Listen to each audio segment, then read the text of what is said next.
Yo, what is going on, everyone? Welcome back to another video. Today we're going to be going over the Keychron M4 and all my thoughts and opinions around this mouse, and if I think it's worth picking up over everything else. So first I wanted to say that Keychron did send this mouse out for review. That doesn't in any way, shape, or form affect my opinion of this mouse, and I'll be as open and honest as I possibly can when covering the mouse. So let's get started.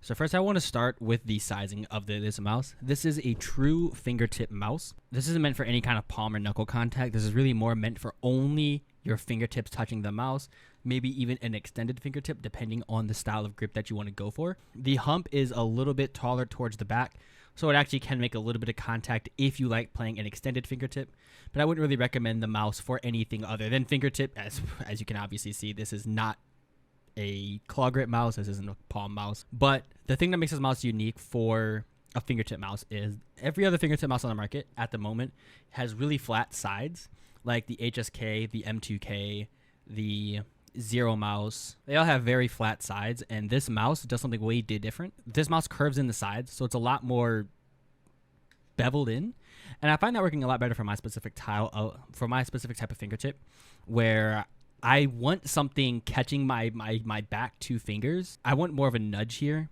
than I do with any other mouse. Like on the HSK here, my issue with the HSK is that I feel like the mouse is too short for me, and I also feel like the contact points are they're not really forgiving.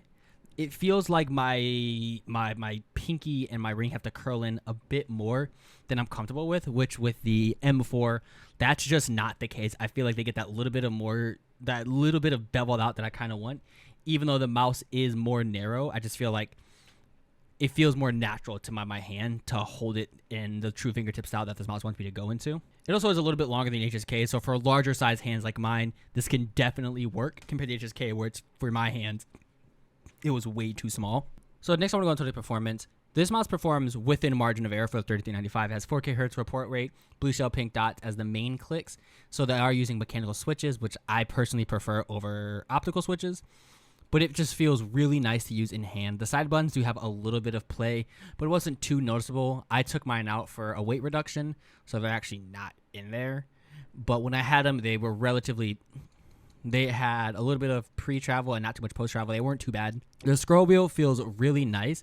It's very light and not super tactile, which honestly is my preferred style of scroll wheel depending on the mouse. Like on the Beast X here, it has a much more notchy scroll wheel similar to the Viper Mini SC. And I also just prefer this on this type of a mouse. But on a mouse so small, I really don't want a lot of movement. It's similar to the HSK, where it's very lightweight, but the HSK has a lot more tactile of a scroll wheel. So if you are coming for HSK, this is a lot looser. It's also smaller. So you can easily miss this, especially if you're doing stuff like tap strafe, wall bounces, and Apex. If you use it for jumping in Valorant, it's definitely smaller. It looks to be about like 1.5 centimeters. It is a very small scroll wheel. Next, I want to talk about the most overlooked feature of these fingertip mice, and that's the sensor placement. So the mouse places the sensor in the middle of the mouse, which is completely fine because it actually places the sensor at your fingertips. So if you don't prefer that, you have to play with the mouse a little bit further back. But as far as it goes, depending on your hand size, the sensor will rest around here to here, which if you're buying a fingertip mouse, you're actually planning to play with the sensor that high up.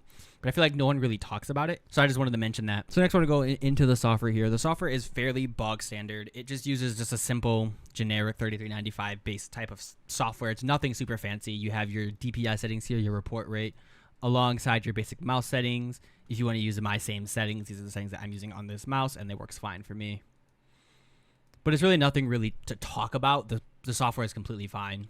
The last thing I want to talk about is the battery life of this mouse. I am genuinely shocked how long this thing lasts. So I've had this mouse on in a bin for around 2.5 weeks, on. And a lot of mice use a sleep detection mode, so it turns off at least so the mouse isn't actively running when it's not in use. And the way this mouse does it, it seems very similar to the Superlight, where it just lasts a really freaking it lasts a long time. I would say you can get a good week or two out of constant use with this mouse. From my personal testing, there is totally variations in this, and I'm not going to say every single model of the M4 runs like this, but my personal copy lasted at least 1.5 weeks with no charge. And it's using it's been in the bin for like 2 weeks on, and it's at 50% battery life right now. It's genuinely surprising how good the battery life is on the M4. And yeah, I think that should be it. I should have covered everything in this video. If you have any more questions regarding this mouse, please leave a comment, or any questions in general. I'm glad to answer anything. But that should be all. Hope you guys enjoyed this video. Like if you did, subscribe if you want to see more, and I will see you guys in the next one.